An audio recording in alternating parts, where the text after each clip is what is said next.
Narrativa. A casa cheirava a pinho e canela, decorações penduradas por todo lado, pequenos lembretes de que aquela noite deveria ser especial. Véspera de ano novo, recomeço, novo começo, toda aquela porcaria que as pessoas contam para si mesmas quando um calendário termina e outro começa. Eu estava na cozinha arrumando aperitivos numa bandeja de servir. Minhas mãos se moviam automaticamente, colocando crackers e queijo em fileiras organizadas. Lá em cima, eu conseguia ouvir movimento. Minha esposa e a filha dela se arrumando para a festa. Aquela filha, agora chamada Madison, 17 anos e afiada como vidro quebrado. Quando casei com a mãe dela 3 anos atrás, pensei que poderíamos construir algo, uma família. Acabou que eu era apenas a carteira com batimentos cardíacos. Falando em batimentos cardíacos, os meus não estavam ótimos ultimamente. 2 incidentes menores no último ano. O médico disse estresse, dieta ruim, genética. Disse que eu precisava desacelerar, cuidar do que eu comia, gerenciar minha ansiedade. Engraçado como a vida funciona. Você tenta construir algo estável e seu corpo decide desmoronar. Mas naquela noite deveria ser diferente. Contra meu melhor julgamento, eu tinha concordado em deixar Madison convidar o pai biológico dela. Ela tinha sido implacável quanto a isso. Ele mudou, ela disse. Ele merece fazer parte da nossa família de novo. A mãe dela apoiou, naturalmente, sempre apoiava. Peguei a bandeja e subi as escadas. O quarto de hóspedes precisava de toalhas limpas e eu pensei em levar uns aperitivos para minha esposa enquanto estivesse lá em cima. Ela estava lá há mais de 1 hora, supostamente ajudando Madison a escolher uma roupa. O corredor estava silencioso exceto pelo som dos meus passos na madeira. A porta delas estava ligeiramente aberta, só uma fresta. Eu ia bater quando ouvi a voz da minha esposa, baixa e urgente. Você tem absoluta certeza disso? Mãe, a gente já falou sobre isso 100 vezes. A voz de Madison carregava aquela impaciência adolescente, mas tinha algo mais também. Algo mais frio. Eu parei de me mover. A bandeja parecia pesada nas minhas mãos. Tem que ser hoje à noite, Madison continuou. Todo mundo vai estar bebendo. Todo mundo vai estar distraído. Só derruba isso no copo dele durante o brinde. Vai parecer um ataque cardíaco. O cara já tem um histórico terrível com o coração mesmo. Minha esposa riu. Realmente riu. Ninguém vai suspeitar de nada. Exatamente. E aí você finalmente vai ficar livre do peso morto. Livre para voltar pro papai. Além disso, você vai ter mais alguns milhões no banco. A bandeja quase escorregou das minhas mãos. Eu segurei a tempo, mas um cracker caiu no chão com um som suave que pareceu ensurdecedor no silêncio repentino. Eu prendi a respiração. Você ouviu alguma coisa? Minha esposa perguntou. Provavelmente só a casa se acomodando. Relaxa, mãe. Eu não esperei para ouvir mais. Meu celular estava no bolso. Com mãos trêmulas, eu tirei ele e apertei o gravar. Eu me encostei na parede, segurando o aparelho em direção à fresta da porta. Então pra gente ficar claro no plano. Madison de novo. Eu cuido da bebida à meia-noite. Você garante que ele realmente beba. Hei de preocupada quando ele começar a se sentir mal. Liga pro 911. Faz a esposa devastada. A gente ensaiou isso. Eu sei, eu sei. Igual a gente conversou. E lembra, lágrimas de verdade. Não aquele choro falso que você fez no enterro da sua irmã. Mais risadas. Leves. Casuais. Como se estivessem falando sobre planos de jantar em vez de assassinato. Eu continuei gravando. Consegui talvez mais uns 2 minutos de detalhes. A substância que elas planejavam usar. Onde Madison tinha conseguido. Quanto tempo ia demorar. Cada palavra parecia água gelada nas minhas veias. Quando elas se moveram em direção à porta, eu já estava na metade da escada, celular seguro no bolso, bandeja de algum jeito ainda nas minhas mãos. Cheguei na cozinha e coloquei tudo sobre a bancada. Meu reflexo me encarou pela janela acima da pia. Mesma cara da manhã. Mas tudo tinha mudado. Elas queriam eu morto. Minha esposa. A filha dela. Elas planejaram.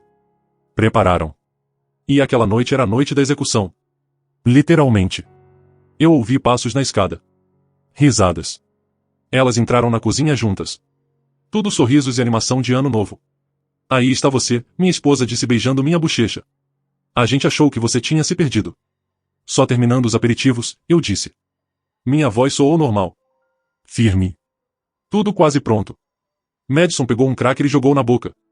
Mal posso esperar por hoje à noite. Vai ser perfeito. Uma noite para lembrar. Tenho certeza que vai ser, eu disse, encontrando os olhos dela. Ela sorriu. Brilhante. Inocente. Treinado. Eu sorri de volta. A campainha tocou. Primeiros convidados chegando. Minha esposa correu para atender, alisando o vestido enquanto ia. Madison seguiu, me deixando sozinho na cozinha. Tirei o celular e chequei a gravação. Clara como cristal. Cada palavra. Cada risada. Cada detalhe do plano delas. Elas queriam brindar a um novo começo. Tudo bem. Eu ia dar um pra elas. Só que não do tipo que elas esperavam. Eu tinha algumas horas antes da meia-noite. Tempo para fazer alguns ajustes no plano perfeito delas. Tempo para garantir que quando os copos fossem erguidos naquela noite, a pessoa certa ia beber o veneno.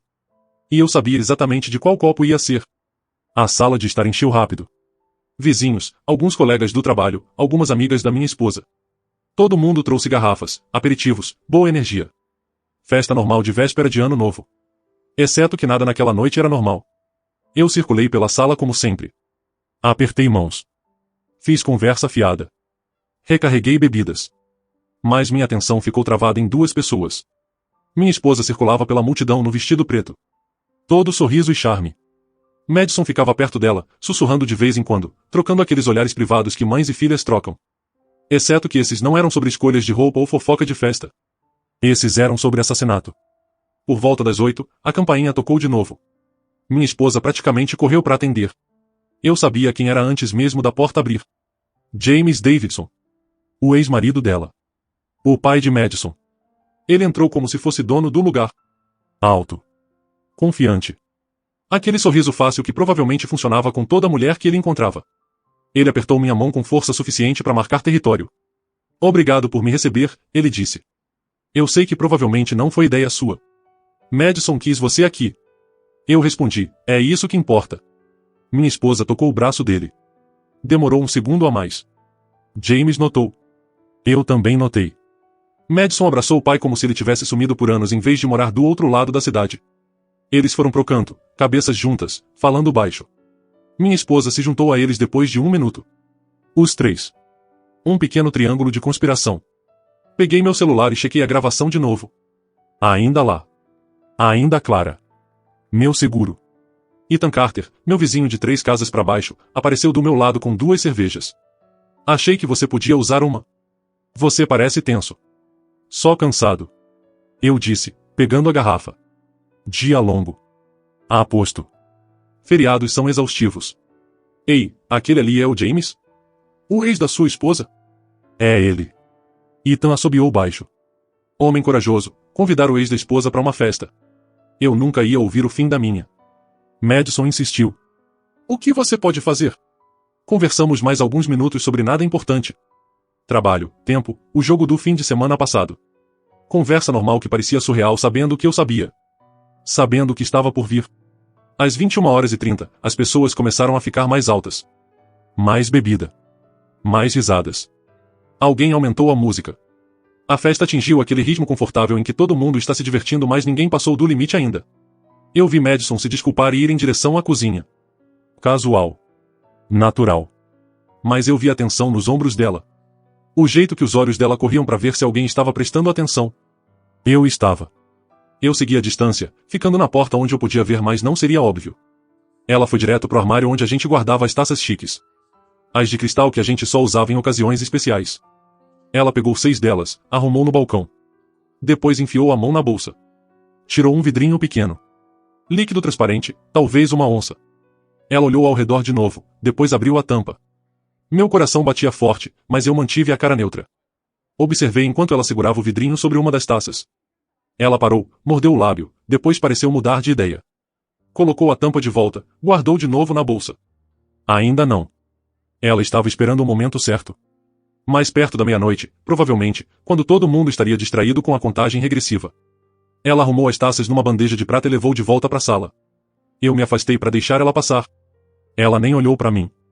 10 horas chegaram e passaram. A energia na sala cresceu. As pessoas começaram a falar sobre resoluções, fazendo piadas sobre os fracassos do ano passado. Minha esposa sentou no sofá do lado do James, rindo de algo que ele disse. A mão dela descansava no joelho dele. 3 anos de casamento. 3 anos de eu te amo, e somos parceiros, e estou tão feliz que te encontrei. Tudo mentira. Tudo levando a essa noite. Madison trouxe garrafas de champanhe. Começou a abrir com facilidade treinada. O som das rolhas estourando misturado com gritos e aplausos. Ela serviu quantidades generosas em cada taça da bandeja. 11 horas. 1 hora restante. Eu me posicionei perto da mesa de bebidas. Casual. Como se eu estivesse só ajudando. Mas eu tinha visão clara de tudo. Cada movimento. Cada troca. Minha esposa se juntou a Madison perto do champanhe. Elas trocaram um olhar. Rápido, mas eu peguei. Minha esposa assentiu levemente. A mão de Madison foi para a bolsa de novo. Era agora. O momento que elas planejaram. O momento que deveria terminar comigo morto no chão enquanto elas faziam a família devastada. Mas eu tinha outros planos.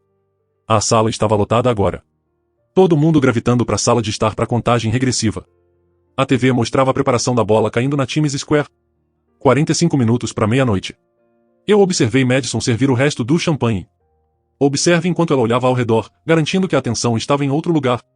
Observei a mão dela entrar na bolsa mais uma vez. Ela tirou o vidrinho. Segurou baixo, escondido pelo corpo. Eu vi ela abrir a tampa com dedos trêmulos. Depois eu vi qual taça ela estava mirando. A que ficava no canto direito da bandeja. A que ela tinha marcado de algum jeito. Eu pisquei. Lá estava. Uma pequena mancha de batom na base. Invisível a menos que você soubesse onde olhar. Aquela era a minha taça. A destinada para mim. Madison despejou o conteúdo do vidrinho nela. O líquido se misturou instantaneamente com o champanhe. Invisível. Indetectável. Letal. Ela fechou o vidrinho vazio, guardou de volta na bolsa, e sorriu. Trabalho feito. Eu dei 5 minutos para ela. Deixei ela relaxar. Deixei ela pensar que tudo estava seguindo o plano.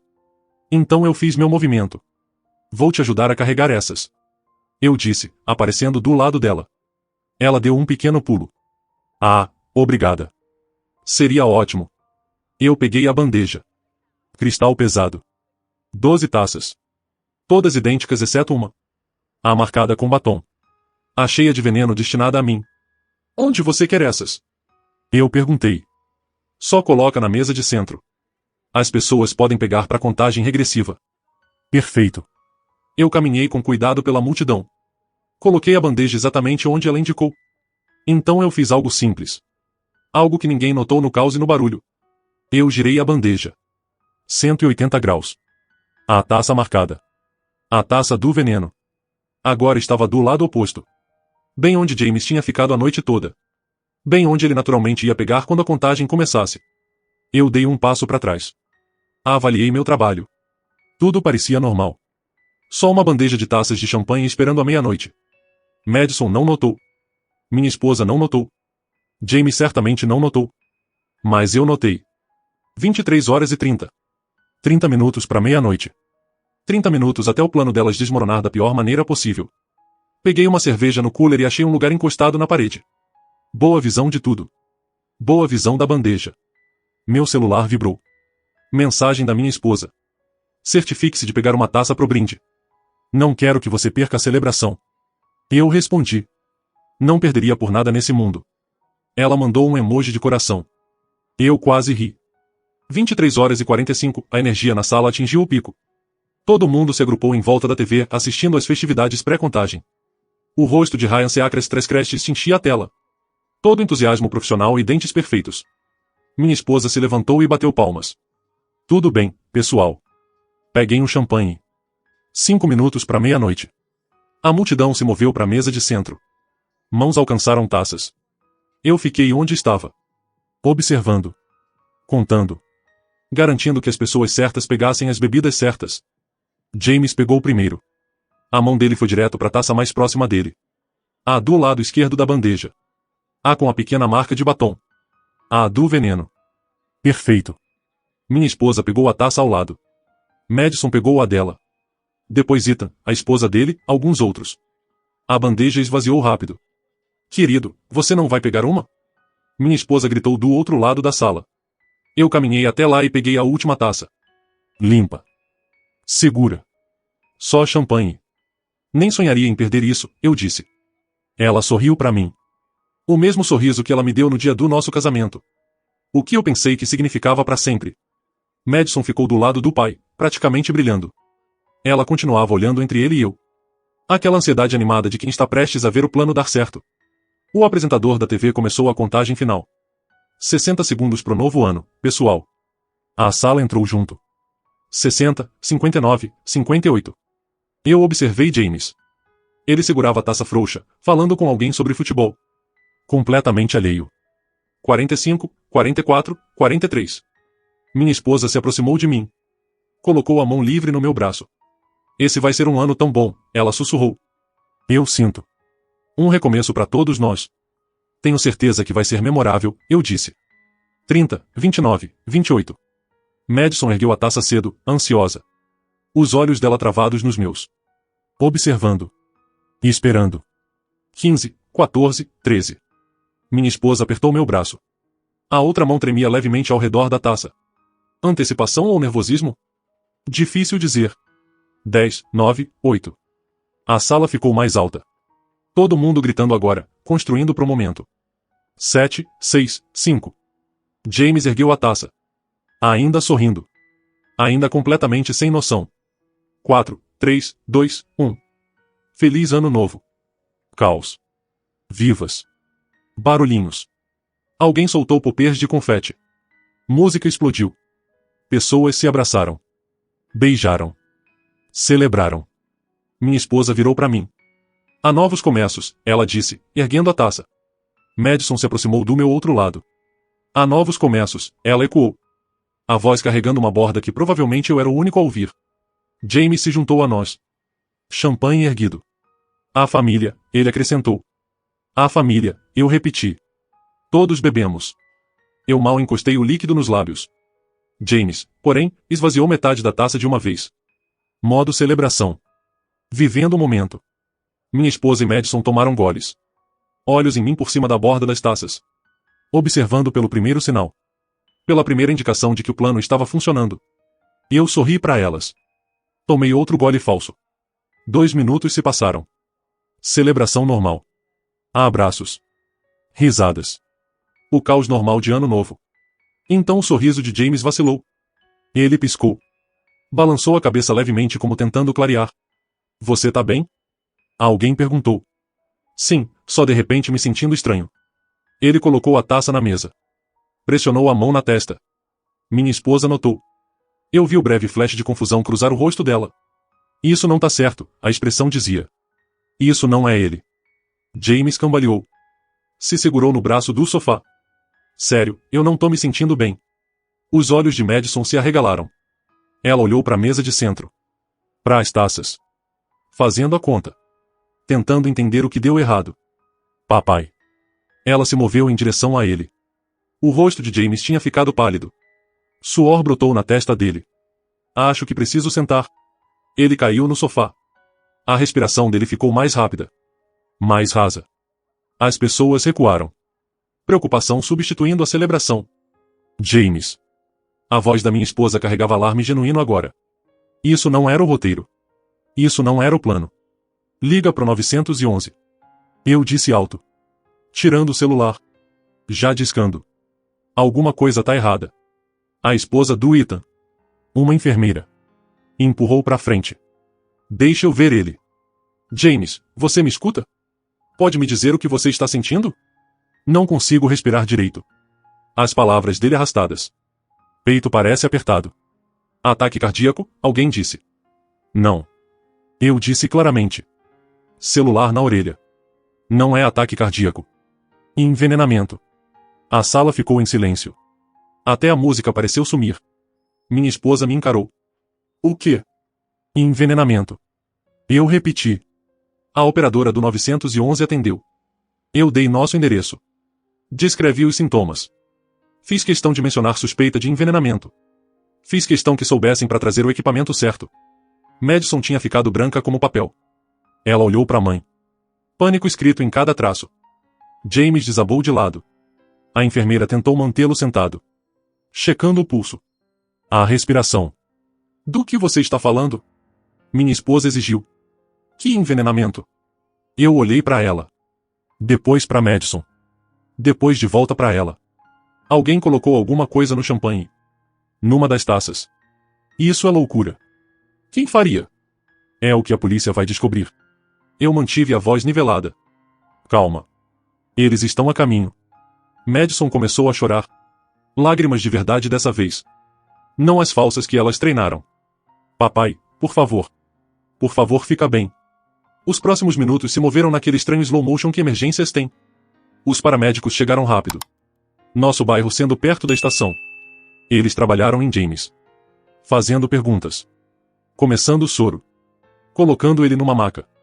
Um dos paramédicos falou com a enfermeira que estava ajudando. Ela contou tudo o que tinha observado. Ele anotou. Parecia sério. A polícia chegou logo atrás da ambulância. 2 policiais. Ambos sérios e alertas apesar do feriado. Recebemos uma ligação sobre possível envenenamento? O mais velho perguntou. Isso mesmo. Eu dei um passo à frente. Um dos nossos convidados desmaiou depois de beber champanhe. Suspeito que alguém adulterou. E por que o senhor suspeita disso? Eu tirei meu celular. Abri o app de gravação. Porque eu tenho prova. O rosto da minha esposa mudou. Entendimento. Depois horror tomou conta dele. O que é isso? Ela perguntou. Voz mal acima de um sussurro. A verdade, eu disse. Depois pro policial. Vocês vão querer ouvir isso. Tudo. Eu apertei play. A voz de Madison encheu a sala de estar. Só derruba isso no copo dele durante o brinde. Vai parecer um ataque cardíaco. A risada da minha esposa. Ninguém vai suspeitar de nada. Exatamente. E aí você finalmente vai ficar livre do peso morto. A sala tinha ficado completamente silenciosa. Todo mundo escutou. Cada palavra. Cada detalhe. Cada pedaço do plano delas exposto com perfeita clareza. Quando terminou, eu olhei para o policial. Essa é minha esposa e a filha dela. Gravado há umas 4 horas. Elas estavam planejando me envenenar hoje à noite. Parece que pegaram a taça errada. O policial mais novo se moveu em direção a Madison. Senhorita, preciso que me mostre sua bolsa. Eu não fiz. Ela apertou a bolsa contra o peito. Agora, por favor. Ela entregou com mãos trêmulas. Ele abriu com cuidado. Olhou dentro. Depois tirou um vidrinho pequeno e vazio com mãos enluvadas. Coloca isso como evidência, ele disse pro parceiro. Minha esposa tentou correr. Realmente tentou empurrar as pessoas em direção à porta. Ethan pegou o braço dela. Segurou até o policial assumir. Você tem o direito de permanecer em silêncio, o policial começou. Ela não ficou em silêncio. Começou a gritar que não era culpa dela. Que Madison a forçou a fazer. Que ela nunca quis nada disso. Madison gritou de volta que foi tudo ideia da mãe. Que ela só foi junto. O policial separou elas. Leu os direitos para as duas. Colocou algemas nas duas. Minha esposa olhou para mim enquanto a levavam em direção à porta. Como você soube? Eu ouvi vocês. Eu disse simplesmente. Mais cedo hoje à noite. Planejando meu assassinato no quarto de vocês. A taça errada. Madison soluçou. Como foi parar na taça errada? Eu sorri. Eu mexi a bandeja. Simples assim. Vocês marcaram uma taça para mim. Eu garanti que outra pessoa pegasse no lugar. Você deixou meu pai beber veneno? A voz dela ficou aguda. Você sabia quando deixou ele. Eu salvei a vida dele. Eu interrompi. Os paramédicos chegaram rápido o suficiente porque eu liguei imediatamente. Porque eu sabia o que dizer para eles. Seu pai vai sobreviver. Ao contrário de mim. Se o plano de vocês tivesse dado certo. Os policiais levaram elas para fora. Luzes vermelhas e azuis piscavam pelas janelas. Vizinhos que não estavam na festa tinham se juntado na rua. Assistindo o drama se desenrolar. Os paramédicos levaram James para fora na maca. Ele estava consciente, mas por pouco. Máscara de oxigênio no rosto. Eu caminhei até a ambulância.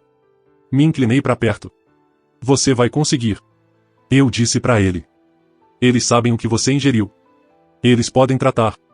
Você vai ficar bem. Ele me olhou com olhos confusos, assustados. Sua filha tentou me matar hoje à noite. Eu continuei. Sua ex-esposa ajudou. Elas colocaram veneno destinado a mim na sua taça por engano. Bom, não por engano. Eu troquei elas. Achei melhor você do que eu. Pelo menos desse jeito. Todo mundo vive e elas vão para a prisão onde pertencem. Eu dei um passo para trás. Deixei os paramédicos fecharem as portas. Assisti a ambulância se afastar. Sirenes cortando a noite. A festa tinha acabado. Os convidados foram embora rápido depois disso. Despedidas constrangedoras. Silêncios desconfortáveis. O que você diz quando acabou de ver alguém ser preso por tentativa de assassinato numa festa de Ano Novo? Ethan apertou meu ombro na saída. Se precisar de qualquer coisa, estamos 3 casas abaixo. Eu assenti. Ainda não conseguia encontrar palavras.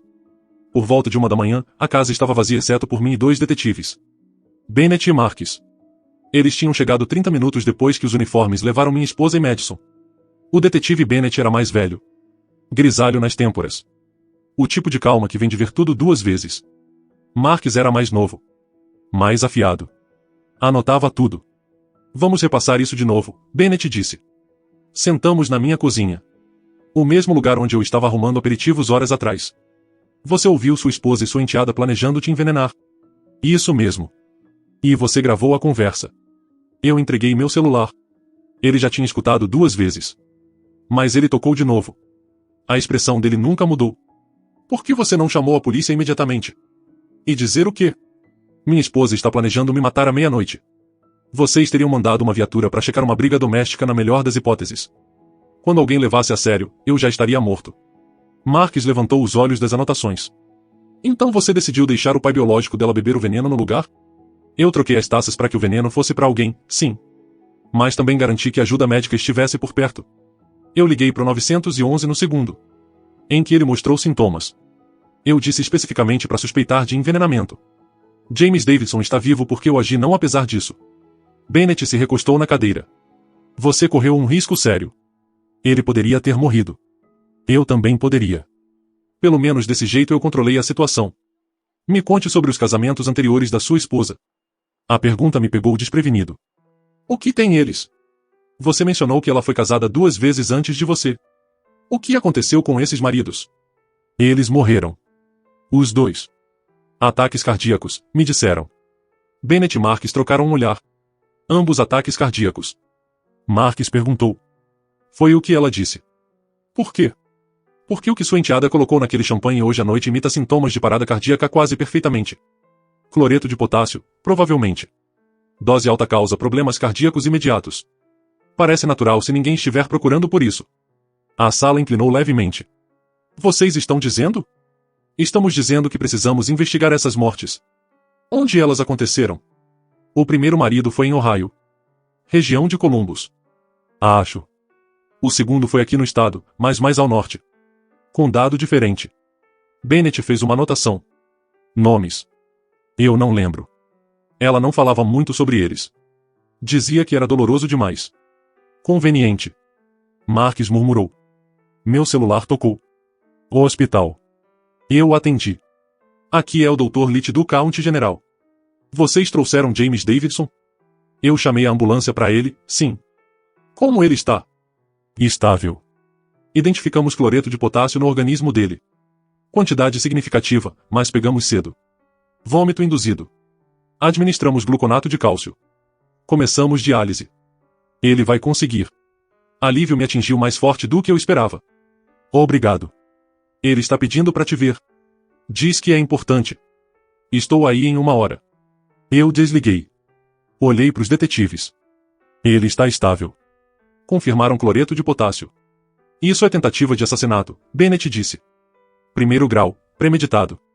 A gravação prova intenção e planejamento. E os maridos anteriores da minha esposa? Vamos contatar os condados onde eles morreram. Pedir ordens de exumação se necessário. Se houver cloreto de potássio nos sistemas deles, ainda vai ser detectável em amostras de tecido. Marques fechou o caderno.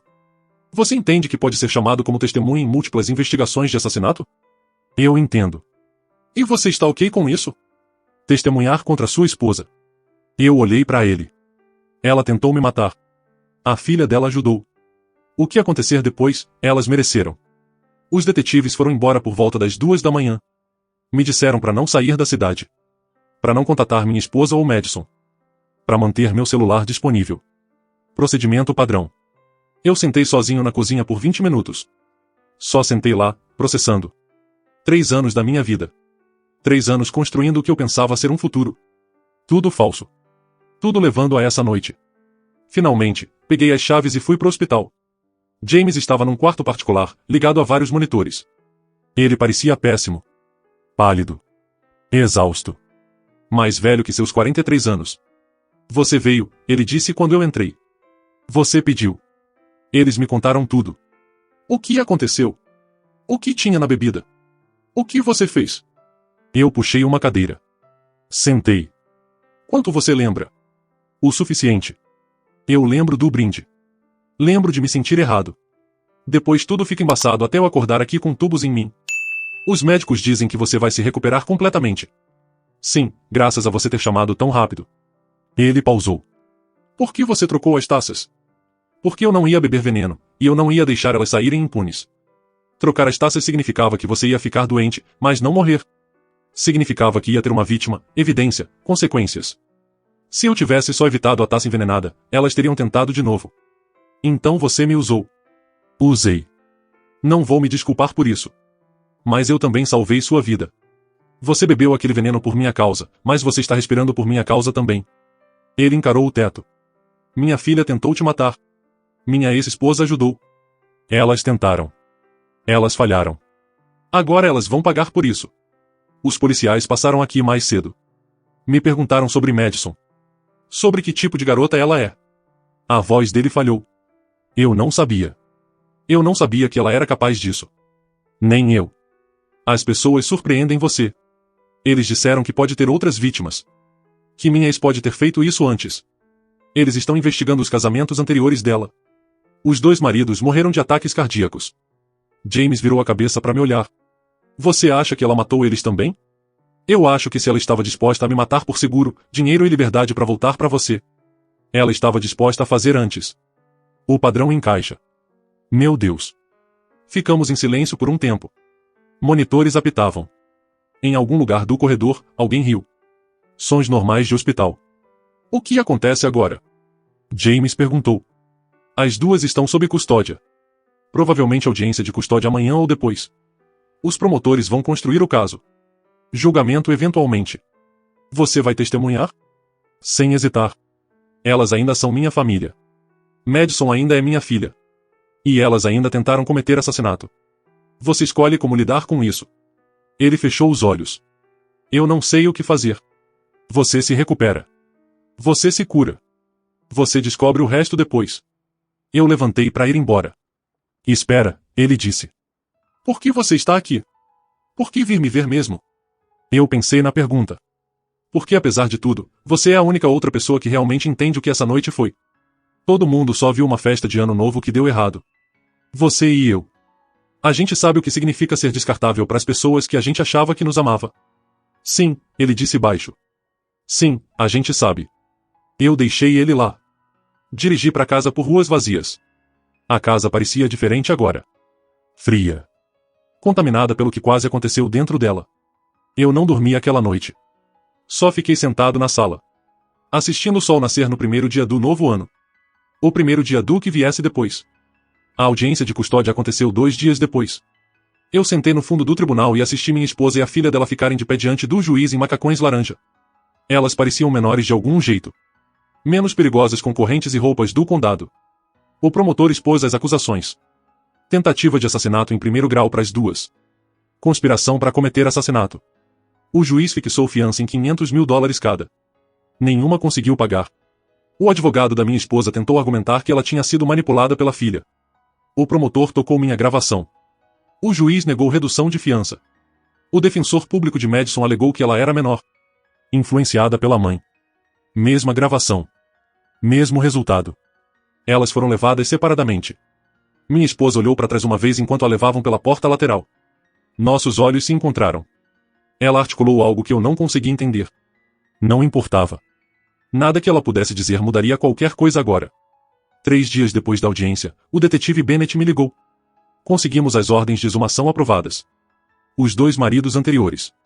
Ohio está se mexendo rápido do lado deles. Devemos ter resultados em 1 semana. Isso foi rápido. O juiz concordou que havia causa provável. Sua gravação mais a tentativa atual fez um caso convincente. Além disso, puxamos registros telefônicos da sua esposa e da sua enteada. Achamos algumas mensagens de texto interessantes dos últimos 6 meses. Quão interessantes? Interessantes o suficiente para que o promotor queira se encontrar com você. Você pode vir ao escritório dele hoje à tarde? Eu podia. O escritório do promotor era exatamente o que se esperava. Diplomas na parede. Pastas por todo lado. Café que parecia ter ficado ali desde a manhã. O assistente do promotor distrital Rio Calhou me recebeu com um aperto de mão firme e olhos cansados. Obrigado por vir.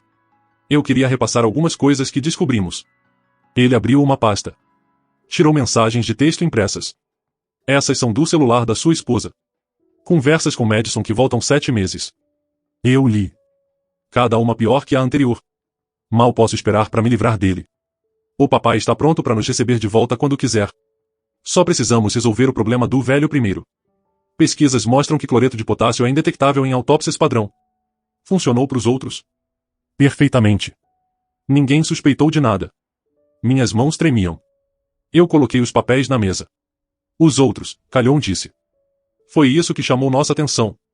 Nós cavamos mais. O primeiro marido da sua esposa, Gerald Viggins, morreu há 15 anos em Columbus, Ohio. Ataque cardíaco aos 47 anos. Saudável. Sem problemas cardíacos prévios. Certidão de óbito assinada. Caso encerrado. E o segundo? Timothy Marques. Morreu há 8 anos. Lá em cima no condado de Leach. 52 anos. Também listado como ataque cardíaco. Também previamente saudável. Ambos tinham apólices de seguro de vida substanciais. Ambos morreram dentro de 2 anos de casamento. Eu me senti enjoado. Ela fez isso antes. Se as exumações confirmarem cloreto de potássio, sim.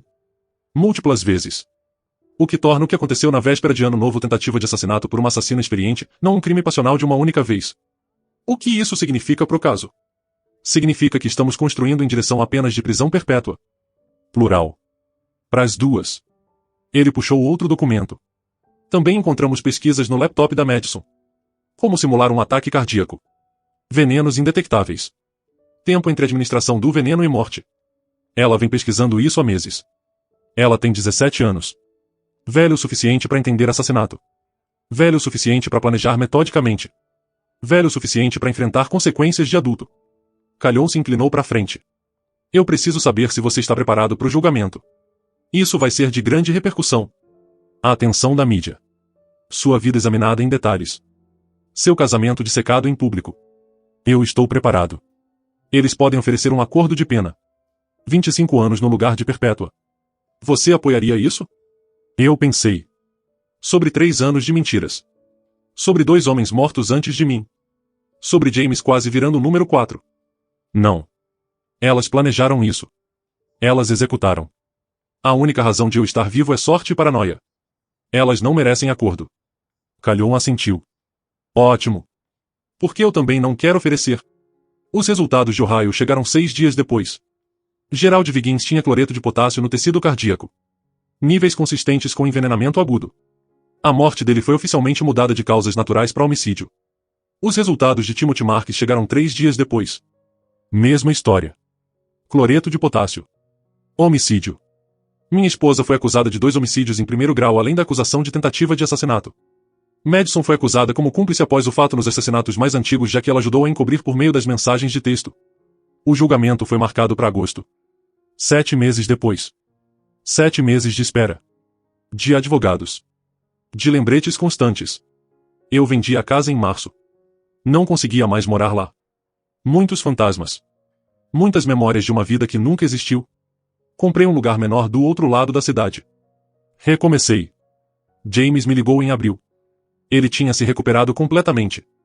Fisicamente, pelo menos. Voltou ao trabalho. Tentando reconstruir a vida. Eu testemunhei no grande júri, ele me disse. Sobre o que eu lembro. Sobre o veneno. Sobre Madison. Como foi isso? Mais difícil do que eu pensei. Olhar fotos da minha filha algemada. Sabendo o que ela fez. O que ela tentou fazer. Ela fez suas escolhas. Eu sei. Não torna mais fácil. Ele pausou. Eles me perguntaram sobre meu relacionamento com minha ex-esposa. Se eu sabia dos casamentos anteriores. Das mortes. Eu não sabia. Eu juro que não sabia. Eu acredito em você. Você acredita? Porque algumas pessoas acham que eu fazia parte. Que eu sabia e ajudei. Você quase morreu do mesmo veneno. Se você não estivesse nisso, isso é um comprometimento com o papel que beira a loucura. Ele riu. Som amargo. Justo. Além disso, as mensagens deixam claro. Sempre foram só as duas. Você era só o prêmio esperando no final. Que prêmio? Cara de meia-idade divorciado com hipoteca e problema com bebida. Amor deixa as pessoas idiotas. Até pessoas que planejam assassinato. Conversamos mais alguns minutos. Combinamos de tomar um café algum dia. Se a gente realmente faria isso ainda era incerto. Difícil construir amizade em cima de trauma compartilhado. Maio trouxe mais desenvolvimentos. A promotoria encontrou um fornecedor. Um estudante universitário que Madison conhecia e que tinha acesso a suprimentos de laboratório de química. Ele admitiu ter fornecido cloreto de potássio em troca de dinheiro. $500. Era o valor da minha vida. Ele aceitou um acordo. Testemunho contra Madison em troca de acusações reduzidas. Conspiração no lugar de tentativa de assassinato. 3 anos no lugar de 20. Junho. E meu advogado me disse que a defesa ia argumentar que eu tinha orquestrado tudo. Que eu troquei as taças sabendo que James ia beber veneno. Que eu era tão culpado quanto. Eles podem provar isso? Eu perguntei. Não. Mas eles podem levantar dúvida. Fazer o júri questionar seus motivos. Meu motivo foi não morrer. E é isso que vamos enfatizar. Legítima defesa. Ações razoáveis sob circunstâncias extraordinárias. Julho. 1 mês antes do julgamento. A mídia estava em cima agora. Assassinatos da viúva negra, eles chamavam. O rosto da minha esposa em todos os sites de notícia. A foto escolar de Madison espalhada por todo lado. Meu rosto também. Com menos frequência. Eu parei de ler a cobertura. Parei de assistir notícia. Só esperei. James ligou de novo na semana antes do julgamento. Eu vou testemunhar, ele disse. Pela promotoria. Contra elas. Eu sei. Calhou me contou. Queria que você ouvisse de mim também. Ela era minha filha. Parte de mim ainda ama ela. Mas o que ela fez? O que elas fizeram? É imperdoável. Sim. É, te vejo no tribunal. Te vejo no tribunal. Agosto chegou. O julgamento começou. Hora de enfrentar tudo de frente. Hora da justiça. Qualquer forma que ela tivesse. O julgamento durou 3 semanas. Todo dia eu sentava naquele tribunal e assistia a evidência se acumular. A gravação foi tocada pro júri. Mensagens de texto exibidas em telas. Testemunho de especialistas sobre cloreto de potássio. Relatórios de autópsia de Gerald Viggins e Timothy Marks. James testemunhou no 8º dia. Contou pro júri sobre beber o champanhe. Os sintomas. Acordar no hospital. Falou sobre a filha e a ex-esposa. Sobre a família que ele achava que conhecia. Eu testemunhei no 12º dia. Levei eles por toda a noite. Ouvir o plano. Gravar. Trocar as taças. Ligar pro 911. O advogado de defesa tentou me pintar como calculista. Manipulador. Perguntou se eu me sentia culpado por James quase ter morrido. Não, eu disse. Eu me sinto grato que nós dois sobrevivemos. Isso é mais do que Gerald Viggins ou Timothy Marks podem dizer. O júri deliberou por 4 horas. Voltou com veredictos de culpado em tudo. Minha esposa. 2 homicídios em 1º grau. Uma tentativa de assassinato. Madison. Cúmplice de assassinato. Tentativa de assassinato. A sentença veio 2 semanas depois. O juiz olhou para minha esposa sem expressão. Você assassinou 2 maridos por ganho financeiro. Você tentou assassinar um terceiro. Você envolveu sua filha menor nesses crimes. Eu te sentencio à prisão perpétua sem possibilidade de liberdade condicional em cada acusação de assassinato, a serem cumpridas consecutivamente. Mínimo de 40 anos na tentativa de assassinato. Você vai morrer na prisão. Senhora Davidson. Minha esposa não reagiu. Só olhou reto para frente. Madison pegou 25 anos como infratora juvenil. Elegível para condicional depois de 15. Ela chorou. Implorou ao juiz por misericórdia. Não conseguiu. Eu saí daquele tribunal no sol de agosto. Livre. Vivo. Vindicado. Vendi tudo do casamento em 1 mês. Casa. Móveis. Pertences dela. Doei a maior parte do dinheiro para organizações que ajudam vítimas de violência doméstica. Pareceu apropriado. Me mudei para 2 estados de distância. Novo emprego. Nova cidade. Nova vida. Comecei terapia. Comecei a processar 3 anos de mentiras e 2 experiências quase fatais. James me mandou uma carta 6 meses depois do julgamento. Curta. Disse que estava melhor. Disse que cortou todo o contato com Madison. Disse que esperava que eu encontrasse paz. Eu respondi. Disse o mesmo. 1 ano depois, conheci alguém. Fomos devagar. Contei tudo de cara. Ela ficou mesmo assim. Estamos levando dia após dia. Às vezes eu penso naquela véspera de Ano Novo. Sobre as taças de champanhe. A contagem regressiva. O momento em que tudo mudou. Sobre o quão perto eu cheguei de ser a vítima número 3. Mas eu não sou vítima. Eu sou sobrevivente. E minha esposa está exatamente onde ela pertence. Justiça nem sempre é perfeita. Mas às vezes é precisa. Nossa história chegou ao fim. Se você chegou até aqui, que tal se inscrever no nosso canal? Isso nos ajuda imensamente. Eu selecionei outros 2 vídeos que tenho certeza que você vai gostar. Fique à vontade para clicar neles. Eu estarei te esperando na próxima história. Até breve.